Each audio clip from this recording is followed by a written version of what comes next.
ಗುಬ್ಬಿ ತಾಲೂಕಿನ ತಾಳೆಕೊಪ್ಪ ಪ್ರಾಥಮಿಕ ಕೃಷಿ ಪತ್ತಿನ ಸಹಕಾರ ಸಂಘದ ಅಧ್ಯಕ್ಷರಾಗಿ ಎಸ್ಎಸ್ ಗುರುಲಿಂಗಯ್ಯ, ಉಪಾಧ್ಯಕ್ಷರಾಗಿ ಗೋವಿಂದಪ್ಪ ಅವಿರೋಧವಾಗಿ ಬುಧವಾರ ಆಯ್ಕೆಯಾದರು.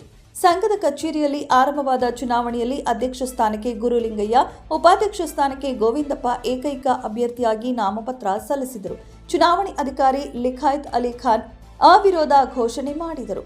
ಸಂಘದ ಅಧ್ಯಕ್ಷ ಗುರುಲಿಂಗಯ್ಯ ಮಾತನಾಡಿ, ಸತತ 3ನೇ ಬಾರಿಗೆ ಅಧ್ಯಕ್ಷರಾಗಿ ಆಯ್ಕೆ ಮಾಡಿದ ನನ್ನ ಎಲ್ಲ ನಿರ್ದೇಶಕರಿಗೆ ಅಭಿನಂದನೆ ಸಲ್ಲಿಸಿದರು. ಸಹಕಾರ ಸಂಘದ ಅಭಿವೃದ್ಧಿಗೆ ನಮ್ಮ ಎಲ್ಲ ನಿರ್ದೇಶಕರ ಸಹಕಾರದೊಂದಿಗೆ ಉತ್ತಮ ಕೆಲಸ ಕಾರ್ಯಗಳನ್ನು ಮಾಡುತ್ತೇವೆ.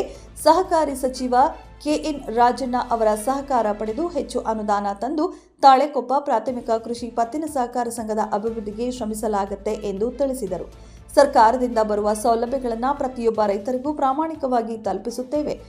ನಮ್ಮ ಸಂಘದಿಂದ ಪ್ರತಿಯೊಬ್ಬ ರೈತರಿಗೂ ಸಾಲ ಕೊಡಿಸಿ ಸಕಾಲಕ್ಕೆ ಮರುಪಾವತಿ ಮಾಡಿಸಲಾಗುತ್ತೆ.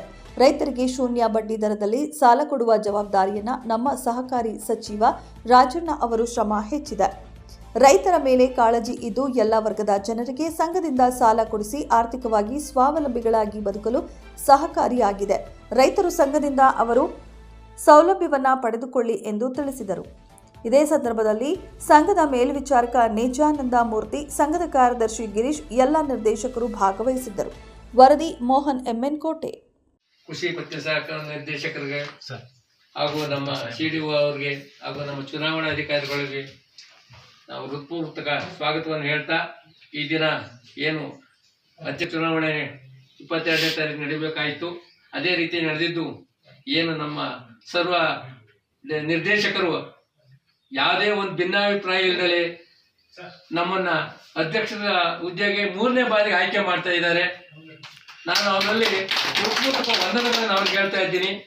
ಅದೇ ರೀತಿ ಉಪಾಧ್ಯಕ್ಷ ಚುನಾವಣೆಯನ್ನ ನಮ್ಮ ಗಡಿ ಭಾಗ ಆದ ಕಲ್ಗುಡಿ ಭಾಗದಲ್ಲಿ ಇತ್ತು. ಇಲ್ಲಿವರೆಗೂ ಆ ಭಾಗಕ್ಕೆ ನಾವು ಪ್ರಾತಿನಿಧ್ಯ ಕೊಟ್ಟಿರಲಿಲ್ಲ.